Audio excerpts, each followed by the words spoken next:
pouquinho mais no meu café. E aí então nós temos as decisões autocráticas, que elas não precisam de ser consultadas, elas não são democráticas. E temos as decisões compartilhadas, que ao contrário das autocráticas, elas possuem debates, elas possuem consultas e elas são compartilhadas e buscam sempre o consenso. Elas podem ser consultivas ou participativas. Por fim, nós temos as decisões delegadas. São aquelas onde a pessoa ou a equipe, elas executam uma tarefa que foram justamente delegadas a elas. Tudo bem? Terminando aqui os tipos de decisões, nós agora vamos ver um pouquinho e vamos retomar as 5 etapas no processo de decisões. Eu até falei anteriormente, vou estar lembrando. Nós temos então 5 etapas. A primeira etapa, que eu tinha falado anteriormente, é a etapa que eu vou chamar agora de reconhecimento, que é quando você tem a identificação e o diagnóstico do problema. A segunda etapa, que é do planejamento, que é quando você vai fazer o desenvolvimento das várias alternativas que eu falei, e dentre elas você vai puxar uma. Nós temos a terceira etapa, que é da avaliação, que é você, depois que você escolhe uma, você vai estar sempre avaliando, e essa avaliação você vai tentar buscar avaliar quais são as vantagens, quais foram as desvantagens de todo esse processo. A quarta etapa é a decisão e implementação, ou seja, você vai selecionar a melhor alternativa e escolher o momento mais oportuno também de implementar essa política pública. E por fim, que é a quinta etapa, que a gente vai chamar de controle, que é o monitoramento e o feedback. Vamos ver agora, de acordo com Oliveira, os tipos de políticas públicas. Então eu tirei do livro dele aqui. Primeiro tipo, ele vai chamar de políticas distributivas.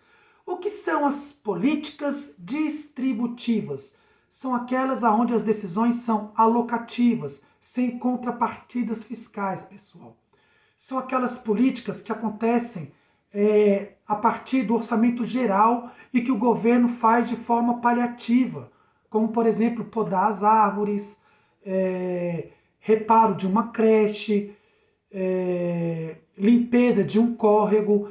Ele vai chamar de políticas distributivas. Segundo, ele chama de políticas reguladoras. Reguladoras entre a palavra de regular, ou seja, são aquele conjunto de regras que vão disciplinar se as políticas, se as ações do governo serão distributivas ou redistributivas. Terceiro, o que são políticas redistributivas? Diferente das distributivas, que são aquelas que eu falei que são paliativas, as redistributivas estão ligadas diretamente a políticas que distribuem recursos, ou melhor, redistribuem recursos. São aquelas políticas ligadas, por exemplo, à Bolsa Escola, às políticas de isenção de IPTU, à renda cidadã. Como vimos anteriormente, então, as políticas públicas, elas passam aí por 5 fases, lembrando sempre a primeira fase é a fase que a gente vai chamar da formação da agenda. Essa formação da agenda seria uma listagem com os problemas da sociedade a serem tratados, seria uma lista de prioridades.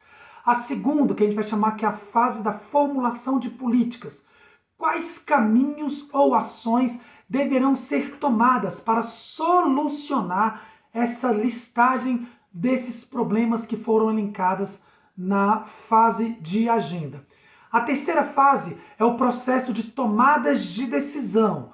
Essa fase é importante, porque ela vai definir os recursos que serão gastos e também o prazo de tempo que vai ser tomado para essa política pública.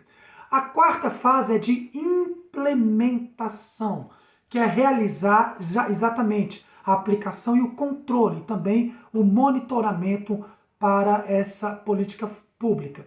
A quinta fase é a fase desse monitoramento, dessa avaliação, que eu já tinha dito anteriormente, ela é muito importante, ela é fundamental e permite também que o agente público, que o Estado, que o governo, que pode ser feita em todos os ciclos, né, essa fase de avaliação, de monitoramento, vai permitir ele corrigir falhas, vai permitir ele também de prestar contas à sociedade, vai permitir ele de dar um feedback à sociedade, justificar ações, gerar informações úteis para políticas públicas futuras. Então essa fase de monitoramento ou avaliação, ela é fundamental.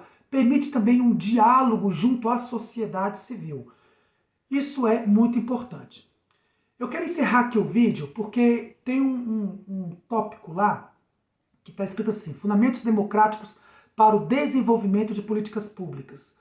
Lembrando, e aí ele coloca vários links lá, vários tópicos importantes, incisos, que fala aí sobre regras constitucionais, as eleições, mandatos limitados, vontade popular, importância da oposição, direito do cidadão de cobrar criações de políticas públicas, cumprimento dos direitos civis, fala do Plano Plurianual Federal. Eu queria encerrar, e aí eu li aqui rapidamente, para dizer da importância que é a participação popular na elaboração das políticas públicas.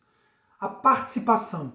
Quando a gente fala, então, dos fundamentos democráticos, nós temos que lembrar, e isso é muito importante, que o povo ele escolhe participar das políticas públicas a partir do momento do seu voto. O voto é fundamental. Então, a Constituição brasileira, a partir de 1988, ele traz esse novo amparato, né? Ele traz essa nova roupagem, que é a participação popular por meio do voto. O voto sufrágio, o voto universal, a escolha do povo brasileiro para os seus representantes. Então, quando a gente vota e escolhe nossos representantes, seja no Poder Executivo, para a escolha do presidente da República, do governador ou da governadora ou da presidenta também. Nós tivemos uma presidenta e nós tiramos ela do poder, a única presidenta da história do Brasil. Ou quando a gente escolhe esse ano os nossos prefeitos ou as nossas prefeitas, quando a gente escolhe os nossos deputados federais, nossas deputadas federais, nossos deputados e deputadas estaduais, nossas vereadoras, nossos vereadores, essas pessoas que são eleitas, elas irão nos representar para elas fazerem, realizarem políticas públicas. Então, essas pessoas representam programas de governo que vão trazer políticas públicas. Então, quando eu escolho uma política, um determinado político que defende um programa de governo A ou B, esse programa ele representa também políticas públicas que vão me atender determinadas demandas A, determinadas demandas B. Isso é muito importante.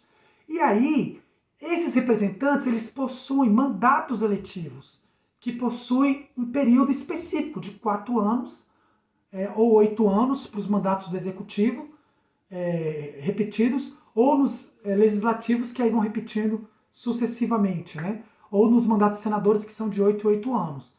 Quando acaba o mandato dessa pessoa, acabou também ali o período de possíveis políticas públicas.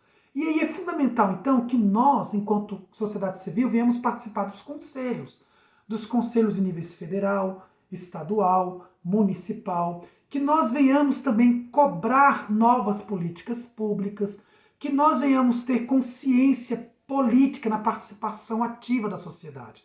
Não podemos deixar compreender que política é só o voto de 4 em 4 anos, ou ficar assim, eu não gosto de política, porque eu costumo dizer o seguinte: quando os bons não participam da política, eles são administrados pelos maus. Fica aí a dica. Espero que vocês tenham gostado desse tema.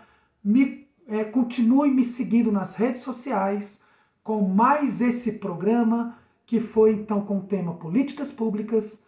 E até a próxima com mais Café com Livros. Obrigado, pessoal.